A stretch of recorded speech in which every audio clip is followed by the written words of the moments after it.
आज जो कहानी मैं आपको सुना रही हूँ, इसका नाम है कपटी न्यायाधीश। एक बहुत बड़े और घने पीपल के पेड़ के तले एक तीतर ने अपना घोंसला बनाया। उस पीपल के इर्द गिर्द और भी अनेक छोटे बड़े पशु पक्षी रहते थे। उन सभी से तीतर की अच्छी मित्रता थी। एक दिन वह तीतर अपने घोंसले से खाने की तलाश में निकल पड़ा। बहुत दूर जाने के बाद वह मक्का के एक खेत में जा पहुंचा। मक्का की फसल पक चुकी थी। यह तीतर का मन भाता भोजन था। दानों की भरमार देखकर तीतर उसी खेत में रुक गया और जी भरकर मक्का खाता रहा। वहां उसने दूसरी बहुत सी चिड़ियों से मित्रता कर ली और उनके साथ अपना समय मजे से बिताने लगा। उस दिन वह घर वापस नहीं आया। दूसरे दिन भी नहीं लौटा। इस तरह वह कई दिन तक उसी खेत में रुका रहा। जिन दिनों तीतर बाहर था, उस समय कहीं से एक खरगोश उस पीपल के नीचे आ पहुंचा। उसके रहने का कोई ठौर ठिकाना नहीं था। जब उसने तीतर का खाली घोंसला देखा तो उसी में रहने लगा। कुछ दिन बाद जब तीतर लौटा तो अपने घर में एक खरगोश को रहते देखा। वह बड़ा नाराज हुआ। उसने खरगोश से पूछा, तुम यहाँ क्या कर रहे हो? यह तो मेरा घर है। खरगोश ने कहा, तुम्हारा जब था तब था, अब तो यह मेरा घर है। मैं यहाँ एक दो दिन से नहीं, कई दिन से रह रहा हूँ। तीतर ने कहा, लेकिन तुम यहाँ कैसे रह सकते हो? यह घोंसला मैंने खुद अपने लिए बनाया है। मैं हमेशा से इसी घर में रहा हूँ। अगर विश्वास न हो तो किसी भी पड़ोसी से पूछ लो। खरगोश ने कहा, मैं क्यों पूछूं? मैं जब यहाँ आया था तब यह बिल्कुल खाली पड़ा था। तभी से मैं इसमें रहने लगा। जिस घर में जो रहता है वह उसी का हो जाता है। अब तो यह घर मेरा है। तीतर बिगड़कर बोला, यह सब झूठ है। मैं कुछ दिनों के लिए बाहर चला गया था। अब मैं वापस आ गया हूँ। मेरा घोंसला अभी खाली करो और यहाँ से निकल जाओ।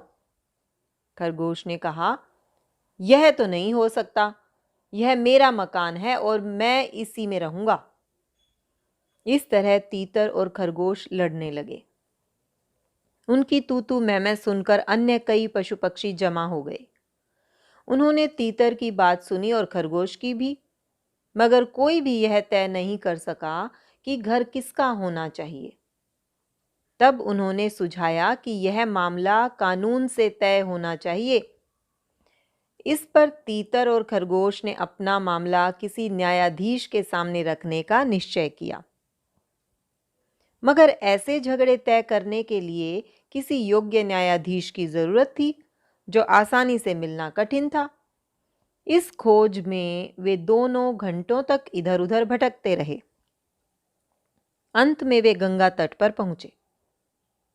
नदी किनारे कुछ दूरी पर एक बिलाव दिखाई दिया। उस बिलाव को देखते ही वे दोनों डर गए। उन्हें जान का खतरा था। बिलाव बड़ा ही धूर्त था। खरगोश और तीतर को इस ओर आते देख उसने चट आंखें मूंद ली, हाथ में माला ले ली और पिछले पैरों पर खड़े होकर राम नाम का जाप शुरू कर दिया। तीतर और खरगोश ने बिलाव का पूजा पाठ देखा तो चक्कर में पड़ गए। ऐसा अच्छा बिलाव उन्होंने पहली बार ही देखा था। उन्होंने मन ही मन सोचा, यह कितना अच्छा है जो भगवान का नाम जप रहा है। खरगोश ने कहा, मेरी समझ में इसी बिलाव को पंच बनाना चाहिए। तीतर ने कहा, मैं भी यही सोच रहा हूं, लेकिन हमें जरा संभल कर रहना होगा। यह हमारा जन्मजात दुश्मन भी तो है। बिलाव का पूजा पाठ खत्म होने तक दोनों चुपचाप खड़े रहे। पूजा खत्म कर बिलाव ने धीरे से आंखें खोली और उन दोनों की ओर देखा।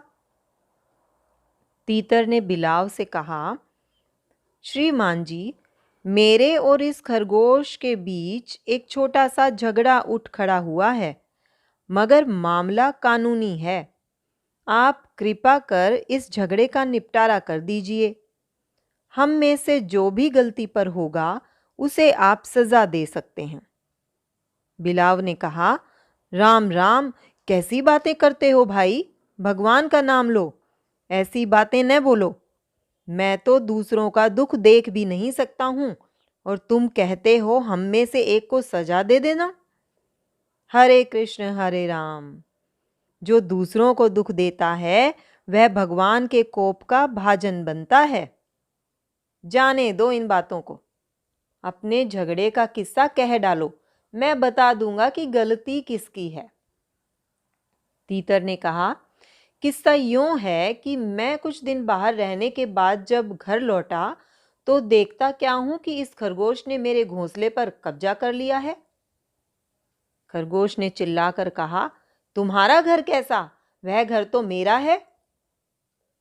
बिलाव ने नरमी से कहा, शांति शांति, मुझे पूरा किस्सा तो सुन लेने दो। पहले तो तीतर ने अपनी बात कही, फिर खरगोश ने अपनी। दोनों की बातें सुनकर बिलाव कुछ देर मौन रहा, फिर कहने लगा, क्या बताऊं भाई, मैं अब बूढ़ा हो गया हूं। मुझे न तो ठीक से दिखाई देता है और न ही सुनाई देता है। मैं तुम्हारा मामला पूरी तरह से समझ ही नहीं सका हूं। तुम दोनों जरा नजदीक आकर बात करो तो अच्छी तरह से समझ आए।